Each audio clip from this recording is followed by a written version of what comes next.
Hello and welcome everybody, I'm Barbarian and this is Plebby The Crusades, and this is a very interesting game that was released in April. I bought it back then for like 16.79. They, did us a favor here in Euroland. Usually they just plop the USD prices down in Euro as well, which is of course more because the Euro is a bit stronger, but this case they just actually did a currency conversion, so it's 16.79 in Euro, it's like 19.99 in US dollars, and I'll just say it, I think this is so far my favorite indie strategy game of 2020. I mean, it's not that difficult, seeing as many games have been delayed. There are very, very few games that have come out so far in 2020 as a whole, but this is the best grand strategy-like turn-based game. Actually, that's so many qualifiers. This is the best strategy game from an indie company that I have seen in a long time. Most strategy games that come out and that are map painting games, so for example similar to Paradox games but not quite the same because Paradox games are much more complex, many games that come out like that are very misguided in their mechanics. Oftentimes it just doesn't work, it's not fun, it's not play tested, and that is not necessarily a fault of the developers. It's very, very difficult to compete with, Paradox Interactive, Total War, because they have decades of experience developing these games, and indie devs obviously don't. But Plebby The Crusades is special. It has been developed by a small indie studio in Korea. I think it was like 4 or 5 years that it was in development. And it doesn't take itself too seriously, but in a good way. It essentially sits down and says, let's integrate some mini-games, let's integrate characters, let's integrate some events that, change it up, that flavor it, but let's also integrate resource management, let's integrate diplomacy, let's integrate a bit of warfare, but that is its own little mini-game. They did all of this in a very interesting way that really fits together and just works. Now, this is not a review. I want to stress this. I can't rate this game because I only have about 10 hours in it, and it is fascinating alone that I have to say, hey, you know what, I'm a very experienced strategy player. I play these every single day, literally, at this point in my life. And it is very interesting that I can and have to say, hey, after 10 hours of playtime, I can't really review this game because I haven't seen of it all. There's so much more to come. I think I would have to put in maybe 20, 30, maybe 40 hours before I would be able to actually draw a conclusion because there's just so much going on in this game. And I love that, because this is a game for 19.99 US dollars, and yet after 10 hours I can say, oh yeah, I've had a great time, but I have no idea what's going on half the time, not because the interface is bad, but because I don't know about the balancing. I haven't spent enough time to actually learn about those things. So, while this is not a review, I want to show you this game because I've greatly enjoyed it and I've had a great time with it. Now, what I want to say is, before we jump into this, there is this encyclopedia here and they have specifically a section called That's True But, because essentially this game doesn't take itself or history too seriously. For example, we know that Henry the Lion is not really a lion. We didn't mean to make him silly. They just essentially in a very polite manner say, yeah, all of these things are incredibly inaccurate, but we just wanted to have some fun with it. And frankly, I think that is the right approach for an indie game such as this one. Now, there is a scenario mode. We're not going to jump into this one. There are, essentially it's a story, right? You jump in, you get to know the characters, you get to know the mechanics. It is like a tutorial, but then they let you go and say, and now reach the goal of conquering this area, right? And I'll tell you straight up, these scenarios are not easy. You might as well spend about 20 hours in the scenarios itself. Now, it says here that I haven't played any of these. That's because I uninstalled it after I played it in April. Now I reinstalled it, or rather, this is actually an entirely new computer compared to April, so not even comparable in that sense. But these scenarios are quite well done, especially when it comes to explaining mechanics in a fun way. You can skip most of the introduction because when I hold... You can't really properly see it. I'm going to show that off in a second. If you hold control in this game, you just speed it up, I think by like 5 times or something, meaning you can technically rush through the dialogue if you just want to know how mechanics work. But it's a very unique, a very interesting way of teaching mechanics. What we're going to do instead, and this brings me to the point where I don't have to talk that fast anymore, we're going to play in the free play mode. Now, you have different scenarios here as well, but it's all free play. You can't choose every nation. They just set you up instead with a couple of very interesting nations and say, have fun with these, because there's some stuff going on there. And then you have different regions. And as you can see, that limits the map in different ways. For example, Western Mediterranean includes Manuel Comnenos. Actually, he's like included in almost all, isn't he? That's interesting, actually. Yeah, he's actually, the Byzantine Empire, the East Roman Empire, is included in every single scenario. But most importantly, there is the world scenario. And I think that is what we're going to take a look at here. Again, not a tutorial, not a guided series. I think I might be doing some gameplay videos on this because I want to play this game just in general myself, and I might as well record and talk over that. But this is just a video to show off, hey, this is how the game embraces you and how you might have fun in it. Consider buying it if you are interested in it. What we're going to do is the world map, of course, and we're going to play Baldwin IV of Jerusalem.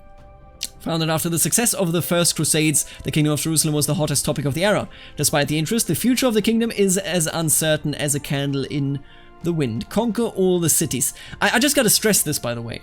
Not just the mechanics, I think, that are actually working out, that work quite well, but also the character design. Like, the entire aesthetic of this game is just so unique. I really love what they did there. It takes a lot of guts to commit to something that is as stylized as this world, but I think it pays off.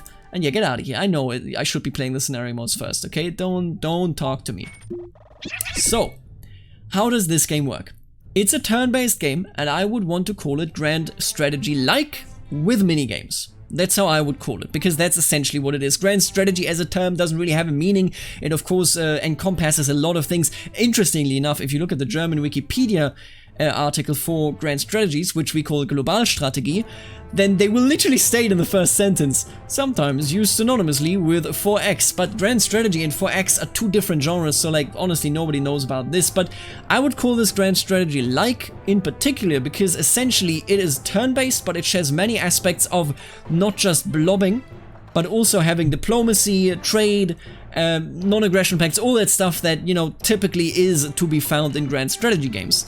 And technically speaking, Paradox games are turn-based because a tick is a turn, but don't worry about it. Every turn here is a month, and as you can see right here, this is the income that we get every 3 months. That is 10 sugar. That is a resource that you can use generally for example, in this case, infantry class, and the boot camp is renewed, so our selection of troops. But more on that in a second.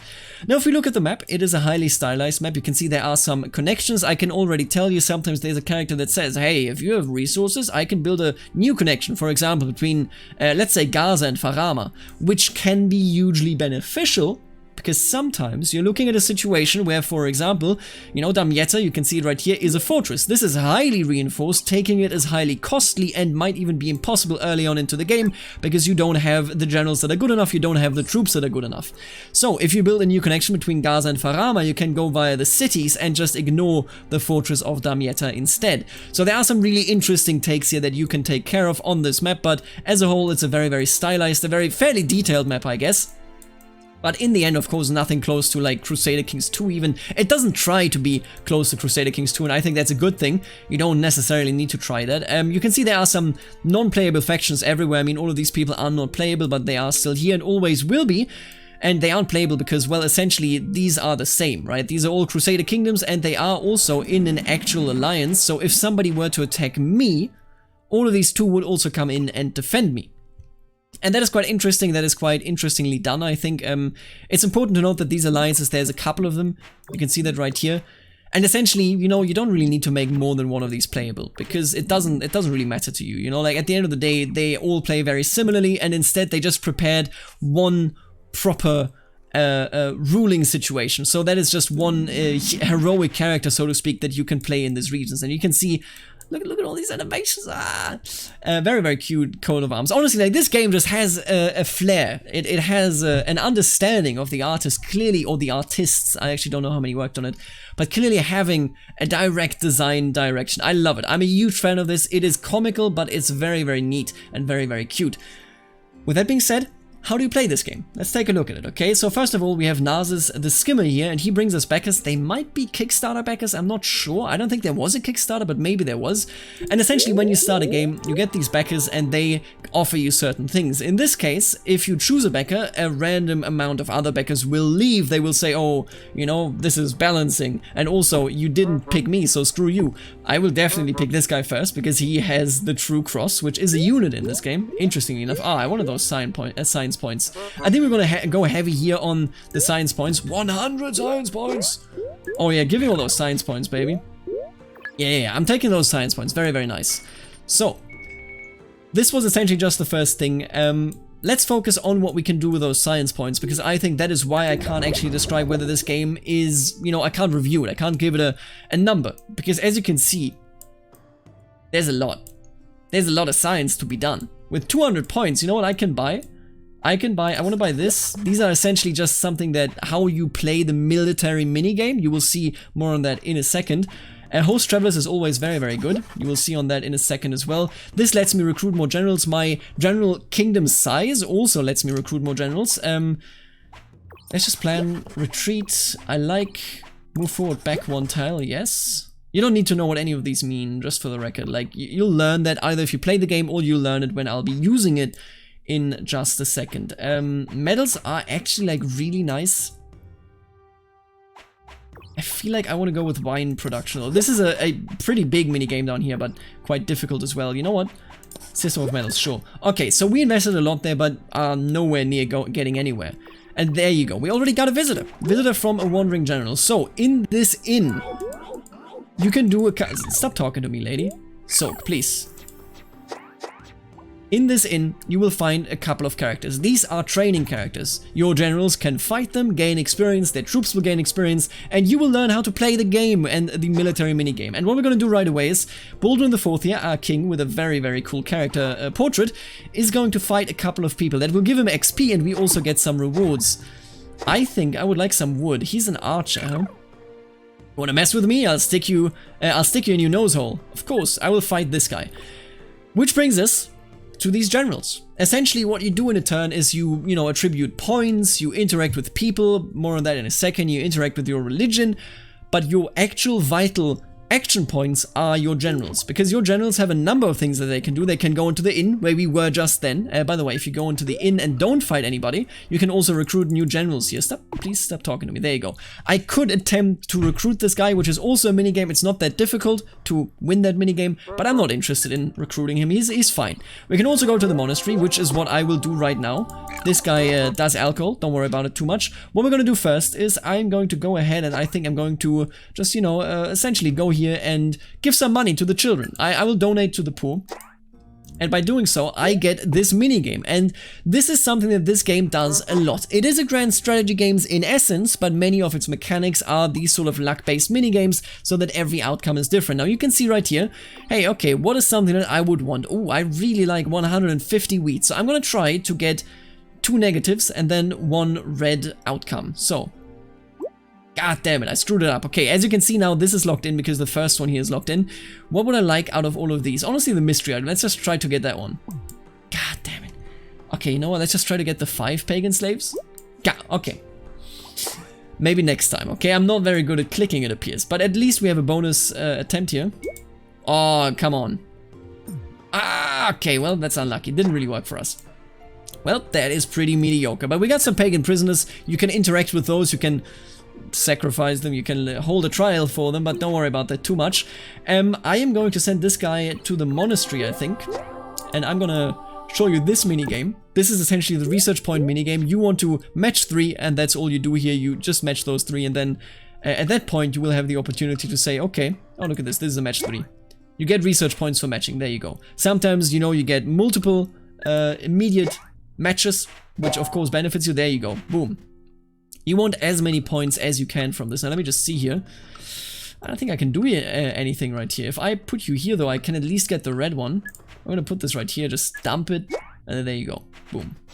No luck, but that's fine. We got 36 research points, that's pretty alright. Gives you an overview as well of how many research points you get per turn. Now that this is used, all of these generals are done. Usually, you could also police. Sometimes there will be rebels in your provinces and you have to fight them. Sometimes you want to advance. Sometimes you have to defend one of your locations against the enemy. So there's a lot of things that you do with these generals, which is why they're so desired. But these generals, and that is something that I haven't showed off at all, and I don't think I will show it off, they have units. The higher their level is, the more units they can employ at the same time, and those units will actually be literally fighting. You, as you can see, can upgrade them. I think I can see the proper upgrade tree somewhere. Listen, stop talking to me. I understand medals. I don't need to explain this. There's a military system and you can equip them with medals, which are essentially modifiers to their quality.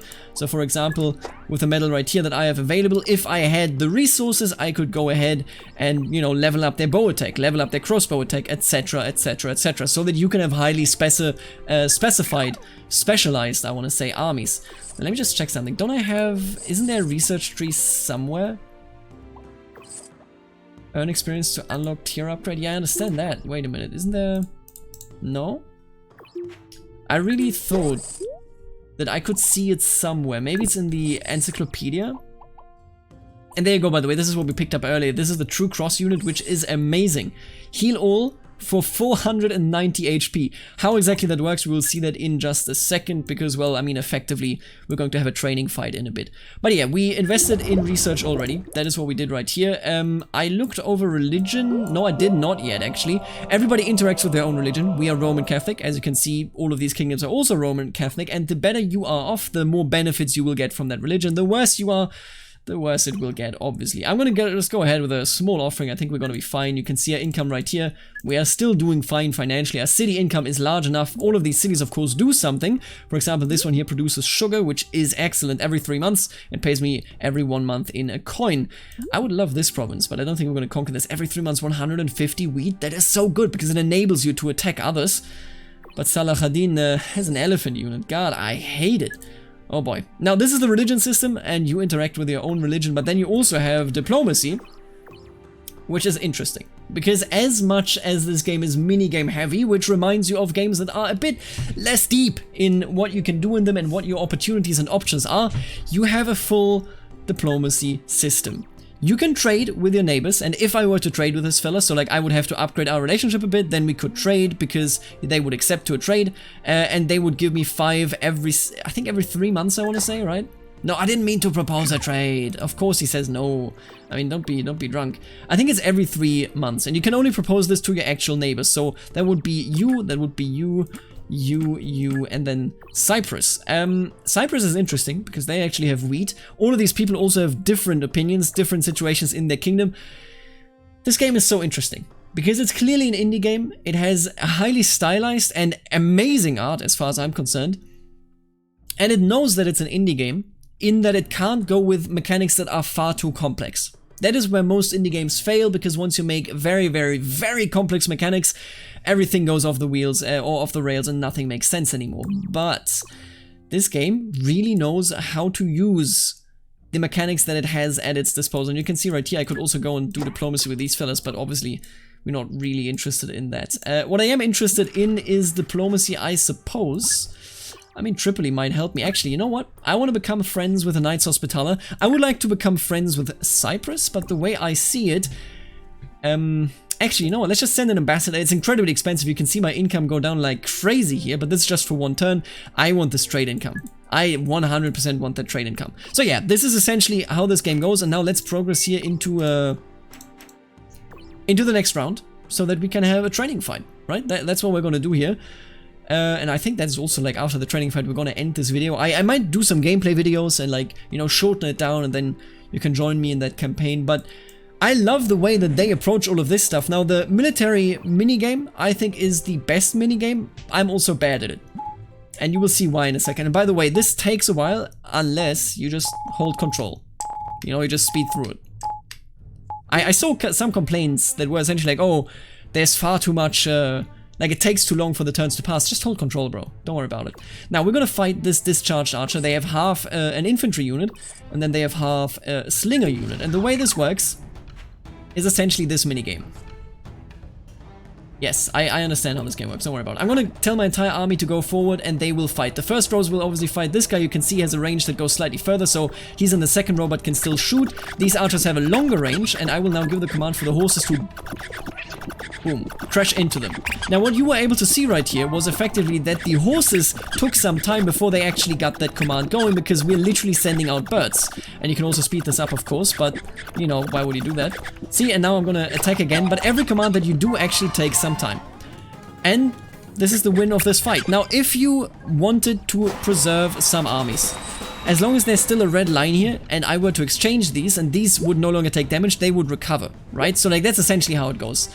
Man, I think this fight was too easy. I just won it far too easily, and I couldn't even show up all that much. But essentially, the longer you go, and the more intricate the fights become, and let me just skip over all of this bonus stuff, the harder will the entire thing actually be.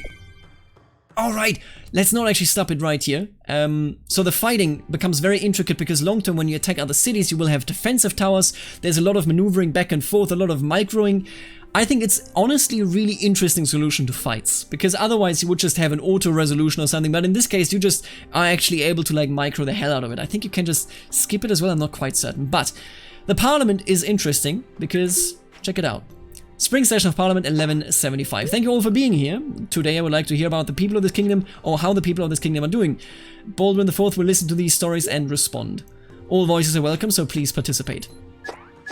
Essentially what you do in this parliament is you get a couple of proposals. You can choose 3 of these and then you have to go through with them. If you go through with them, people will not just be happy, you will also get research rewards. If you don't go through with them, people will become very unhappy. You have 5 months to do it, meaning that this essentially guides your playstyle, meaning that every single playthrough and every single parliament session will be different, because these are automatically generated based on your position. Award a medal to Guy of Lusignan. Absolutely, I think we can do that.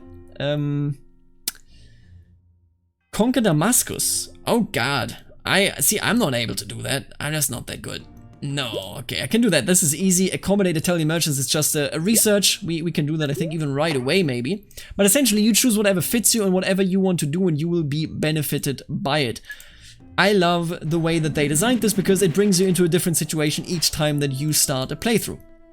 Now, let me just check something here before we actually end it. Can I trade with you? Ah, we're still underneath it. Wait, did I improve relationships with the wrong guy? Wait, didn't I? Am I drunk? Didn't I genuinely improve with you? I swear that I did that, right?